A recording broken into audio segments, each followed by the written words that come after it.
olup oňalanım men. Dilegilen bolmasa dünýäň hukbotun mehribanım. Näde oňalanım men. Diňe sizin dilegleriniz bilen şuňda ýetdim diýädim berdim. Başgyna.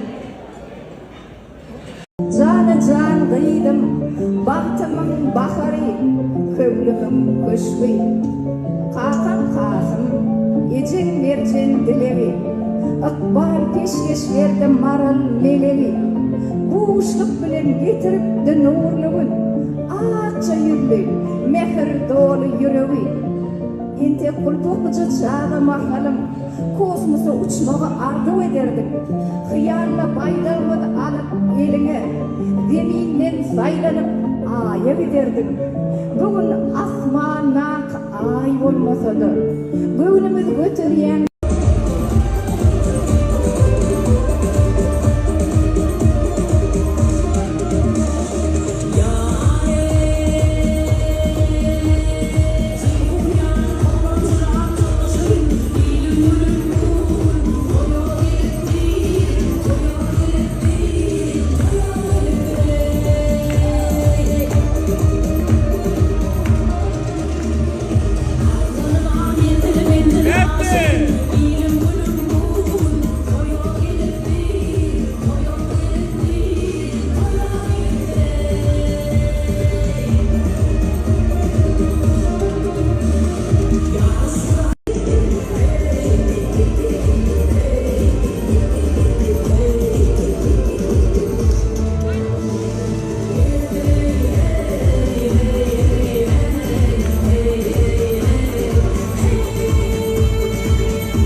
pişmedi, şekerli pişme, üstünün katlaması hep ekşi dağıtmalı. Kim dağıtma şu an kısmına toy oluyor diye, bana da bir pişmeye kadar kere. Bismillahirrahmanirrahim. Kervan sana da böyle içki koyacak oldu. Getir getir. Şeylik koyacak diye kıymettim. Amin, Aydar'ın elfin. Altın toy mekanı, toy edenler şu koydu. Kuman tanıtı gerek. İnnem yiğit tarafa verecek fer paylanmalı bar olsa. Alat geçti de öyle. Boşları şiirik geçiriyor. Hananlı. Bismillahirrahmanirrahim. Молодец. Toyun sebepkarları edili yaşlamadı. Yadigarlık toy portretini koşuluyor. Şehri de fizilik tortu saklan merkezine getiriliyor. Hem Ahmetcan'ın hem Marul Gıydım'ın yakın fotoğraflarının katlaşmağına, şayet olmağına, Ahmetcan'ın dostlarının patiyaşka vermeyine, mehman yaşlamı teyadır fizilik tortu keferler. Elbette bu acayip momentleri hemen birlikte oturun yerimizden tamaşa ederdik.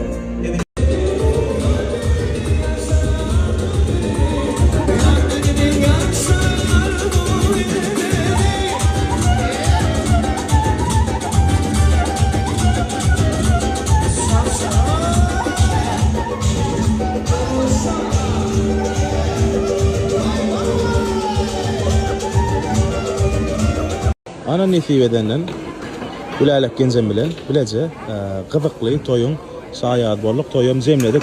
Genzem şu yere gedek ikimiz de bile toyu tutýarlar ha. Şu toyu gelem de men igramine gelen ýalyk bolýan bilýär misin? Näçin? Ay men tolgun ýa den ýanda alжyraýan. Men wara sen toyda sen wa bolsam.